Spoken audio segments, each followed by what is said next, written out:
I had a vision. I saw a dark and stormy ocean. In that ocean, I thought I saw multitudes of poor human beings plunging and floating and shouting and shrieking, cursing and struggling and drowning. And out of this dark, angry ocean, I saw a mighty rock that rose up with its summit towering high above the stormy seas. And all round the base of the rock, I saw a vast platform. And on this platform I saw with delight a number of the poor wretches continually climbing out of the angry ocean. And I saw that some of those who were already safe on the platform were fervently helping the poor creatures still in the angry waters to reach safety. But something puzzled me. Although they had all been rescued at one time or another from the ocean, nearly everyone seemed to have forgotten all about it. Anyway, the memory of its darkness and danger no longer troubled them.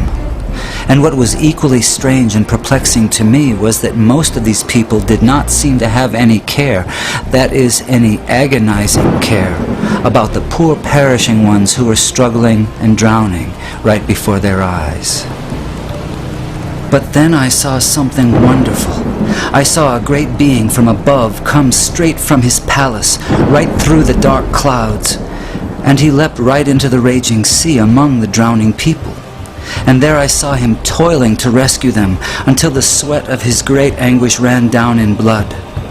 And he was continually crying to those already rescued, to those whom he had helped with his own bleeding hands, to come and help him in the painful and laborious task of saving the lost.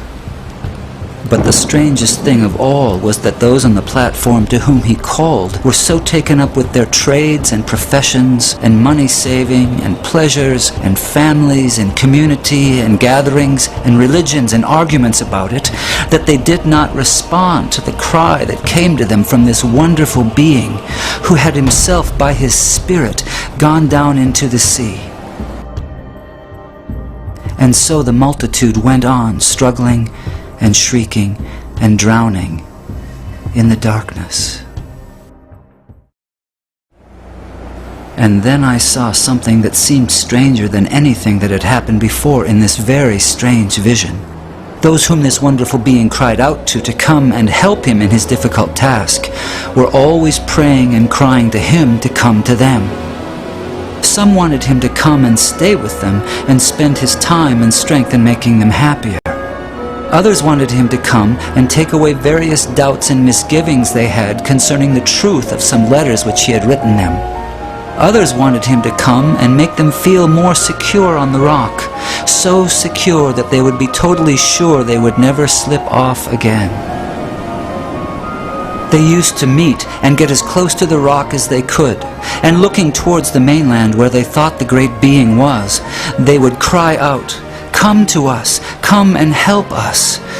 But all this time, he was down among the poor drowning creatures, crying to them in a hoarse voice, "Come to me, come and help me." And then I understood it all. It was plain enough. That sea was the ocean of life, the sea of real actual human existence. Those multitudes of people struggling in the stormy sea were the billions of sinners from every race, language, and nation.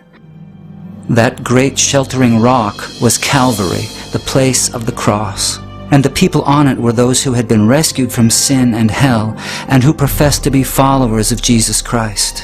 That mighty being who called to them from the tempest was the Son of God, the same yesterday, today, and forever, who is still struggling to save the dying multitudes about us from this terrible doom of damnation, and whose voice can be heard above the music and machinery and noise of life, calling on the rescued to come and help him save the world.